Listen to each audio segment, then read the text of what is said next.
మాట్లాడుకునే topic brushes ఎలాగా clean చేయాలి, ఎలాగా హైజీనిక్గా ఉంచుకోవాలి అన్నది టాపిక్ మీద మాట్లాడుకుంటాం. ఇంపార్టెంట్ ఏంటి అంటే బ్రషెస్. సో ఆ బ్రషెస్ ఎప్పుడు కూడా క్లీన్గా హైజీనిక్గా ఉంచుకోవాలి.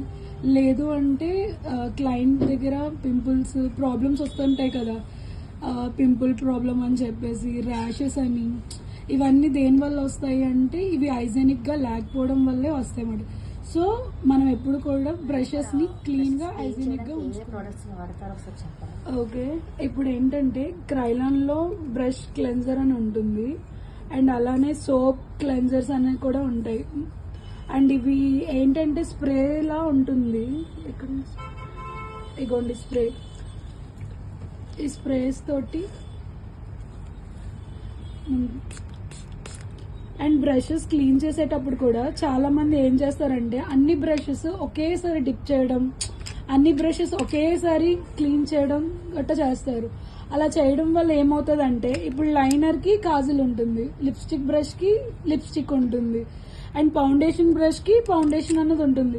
ఇవి ఒకేసారి ఇలా క్లీన్ చేయడం వల్ల ఏమవుతుందంటే మిగతా ఉన్న బ్రషెస్ కూడా ఆ ఫౌండేషన్ అన్నది అంటుకుంటుంది, లేదు అంటే లిప్స్టిక్ అన్నది అంటుకుంటుంది అన్నమాట.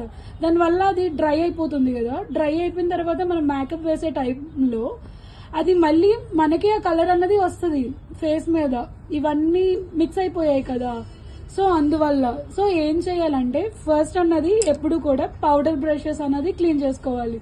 పౌడర్ అన్నది అంత ఎక్కువ థిక్ క్రీమ్ కాదు కదా, సో ఏంటంటే ఫస్ట్ అన్నది మనం పౌడర్ బ్రషెస్ అన్నది క్లీన్ చేసుకోవాలి.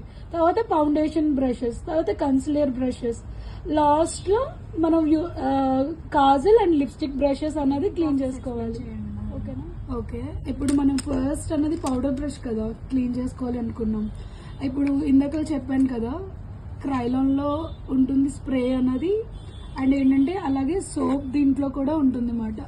సోప్ అన్నది మన దగ్గర ఏంటుందంటే రీకోడ్ బ్రాండ్ ఉంది బ్రష్ క్లెన్జర్ అన్నది, దీంతో క్లీన్ చేసుకుందాం.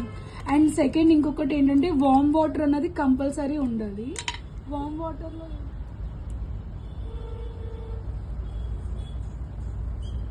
ఇలాగ బ్రష్ క్లీన్ చేసుకోవడానికి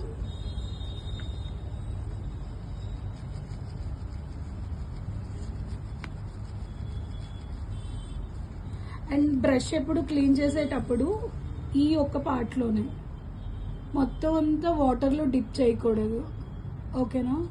అండ్ స్మూత్గా కూడా క్లీన్ చేసుకోవాలి. రమ్మ గారు ఫస్ట్ ఏ బ్రషెస్ అండి క్లీన్ చేయాలి? పౌడర్ బ్రషెస్ మేడం, ఎందుకంటే ముందు పౌడర్ క్లీన్ చేసుకున్న తర్వాత మనం వేరే బ్రషెస్ తీసుకున్నా దాని అంటే ఫౌండేషన్ బ్రషెస్ అవి మనం ముందే క్లీన్ చేస్తే దానికి ఉన్న ఫౌండేషన్ క్రీమ్ అది వేరే బ్రషెస్కి అబ్జర్వ్ అయిపోతుంది కదా మేడం, అందుకని మనం ముందు పౌడర్ బ్రషెస్ క్లీన్ చేసుకోవాలి మేడం. Okay, good. మనీగా second concealer, contour, foundation brushes clean చేసుకోవాలి మేడం. ఓకే, చేయడం వల్ల ఏమవుతుందండి? బ్రషెస్ అనేవి క్లీన్ అవుతాయి మేడం. అంతేకాకుండా వాటిలో ఉండే ఏ ఫంగస్ ఉన్నా ఏదైనా మనం తీయడానికి హైజీనిక్ చేయడానికి కూడా బాగా యూజ్ అవుతుంది.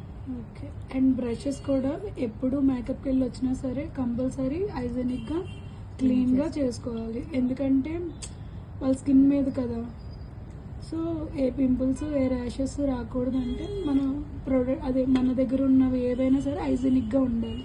అవి బ్రషెస్ అయినా అండ్ మన దగ్గర ఉన్న కిట్స్ అయినా సరే ఏవైనా సరే, ఓకేనా? అంతే